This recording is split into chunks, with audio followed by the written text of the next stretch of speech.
রাতভর বৃষ্টির জেরে দলঞ্চা নদীর জল বাড়াতে বিপত্তি, ভেসে গেল একটি বাঁশের সাঁকো, অপর আরেকটি বাঁশের সাঁকো বাঁচাতে আপ্রাণ চেষ্টা গ্রামবাসীদের।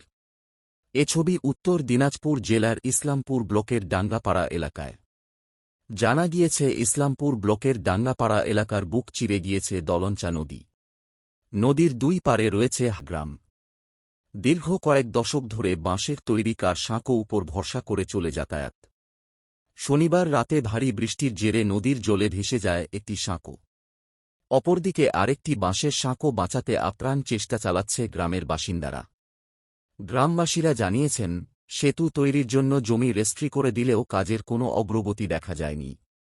নেতা থেকে মন্ত্রী, এমনকি বড় বড় প্রশাসনের আধিকারিকরা এসে সেতু তৈরির জন্য মাপজোক করে নিয়ে গেলেও সেতু তৈরির কোনো উদ্যোগ নেওয়া হয়নি বলে অভিযোগ গ্রামবাসীদের। শুধু গ্রামবাসীদের কপালে জুটে প্রতিশ্রুতি।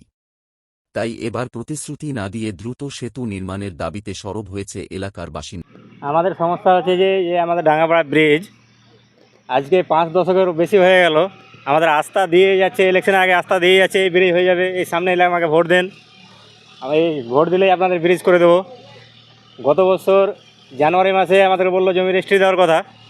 এই পিছনে জায়গার মধ্যে আমরা 2 বিঘা মতো জায়গা রেজিস্ট্রি দিলাম রাস্তার জন্য। বললো রাস্তা লাগবে, রাস্তার জন্য রেজিস্ট্রি করে দিলাম।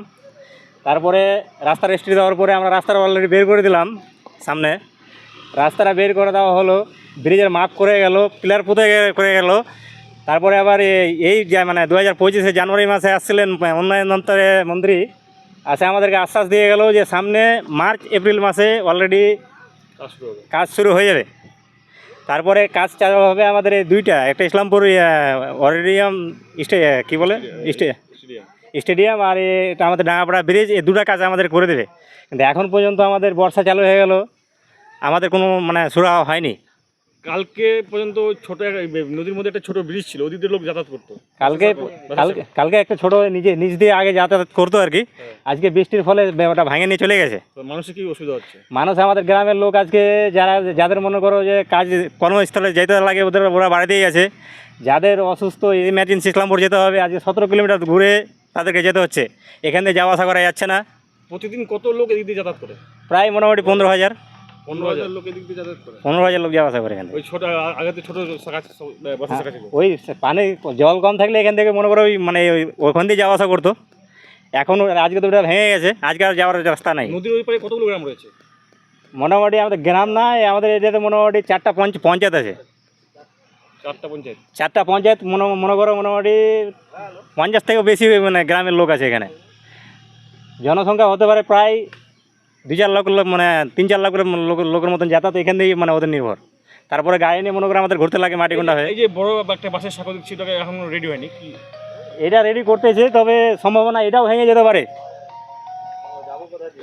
আমাদের যাওয়ার ব্যবস্থা নাই, এটা রিপেয়ারিং করতেছে, কিন্তু এটারও যে ভরসা আছে যেটা থাকবে। বাসের সাঁকোটাকে বাঁচানোর চেষ্টা করেছে। হ্যাঁ, বাঁচানোর চেষ্টা করতে, কিন্তু ভরসা যে আছে থাকবে এটা না। এটা অলরেডি একবার ভেঙে গেছিল। প্রতি বছর তো ভেসে যায়, প্রত্যেক বছরে 2-3 বার ভাঙে। আবার বানায়, কী করবে এখন? লোক যাওয়া আসার সুবিধা তো নাই, আমাদের সরকার তো দিচ্ছে না।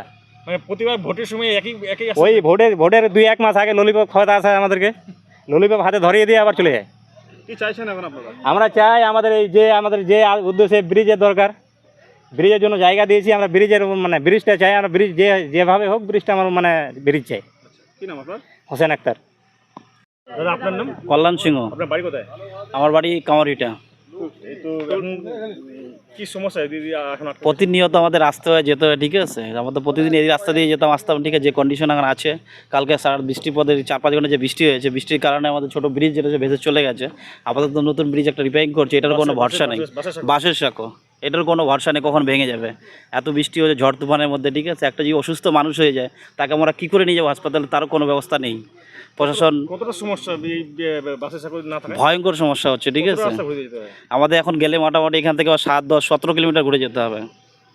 17 কিলোমিটার ঘুরে 17 কিলোমিটার ঘুরে যেতে হবে, ঠিক আছে? 17 কিলোমিটার ঘুরে আমাদের একটা পেশেন্ট হয়, কোনো ডেলিভারি পেশেন্ট হয়, তাকে নিয়ে যাওয়ার যে পরিস্থিতি, সেই পরিস্থিতি আমাদের কাছে থাকে না। এখানে তো অনেক নেতা মন্ত্রী আসছিল, তারা জমির একটা জোট ছিল, সমস্যা, সেটা সমাধান হলো। জমির সমস্যার সমাধান হয়ে গেছে অলরেডি, জমি রেজিস্ট্রি দিয়ে দিয়েছে, তার এক সব কমপ্লিট করে খুঁটি করে দিয়েছে, ঠিক আছে? দেওয়ার পরও তারপর বলছে এপ্রিল মাসে হওয়ার কথা, এপ্রিল মাস তো পেরিয়ে গেছে, ঠিক আছে? এখন জুন চলছে, জুন মাসে এখন তো রাস্তা যে হাল আছে, বৃষ্টি যে কন্টিনিউ হচ্ছে, বছরেই প্রতি বছর 3বার 4বার আমাদের ব্রিজ ভেঙে যায়, ঠিক আছে? আমাদের অসুবিধা যেভাবে হয়, ঠিক আছে? যাওয়া আসার সমস্যা প্রতিনিয়ত আমাদের প্রত্যেকটা মানুষেরই যে হচ্ছে বেহাল দশা হয়ে আছে। প্রশাসনের কাছে কি আবদার করবেন? প্রশাসনের কাছে আমাদের একটাই আবদার, আমাদের ব্রিজটা অতি শীঘ্রই হোক, ইমিডিয়েটলি করে দিক, তাতেই আমরা আবদার করি।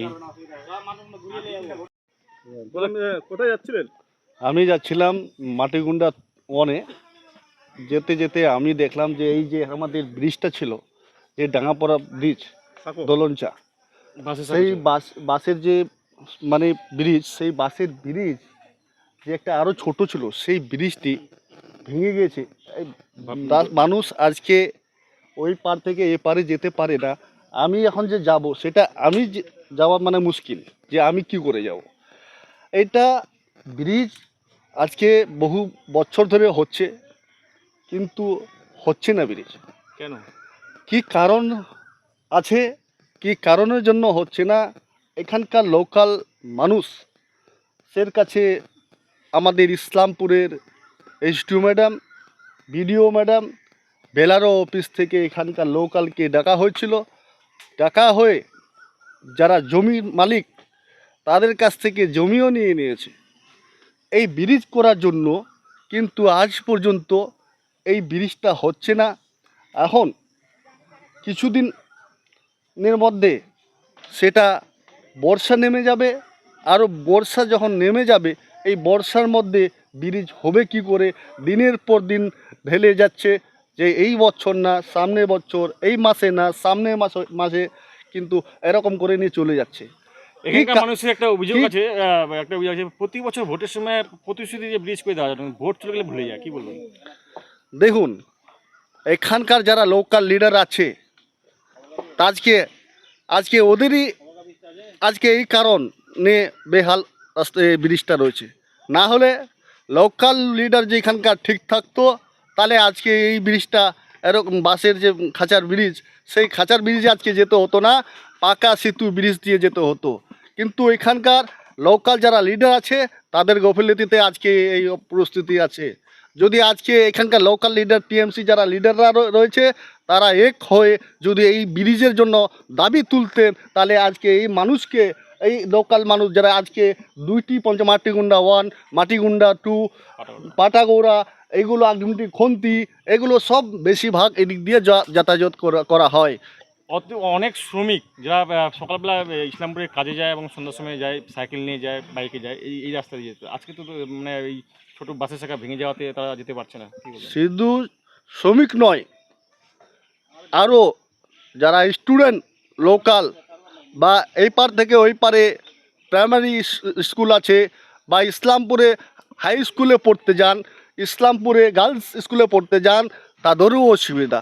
শুধু শ্রমিক নয়, আজকে দিনে দিন মজুর করে যারা খায়, তারা আজকে এই কাজে যেতে পারলেন না। তারা হয়তো এরকম প্রস্তুতি, এই এলাকার বাসীর মানুষদের না খায় থাকতে হবে। কিন্তু এটা সরকার এখানকার মানুষের জন্য কি ভাবা চিন্তা করে দেখতে পাচ্ছেন না।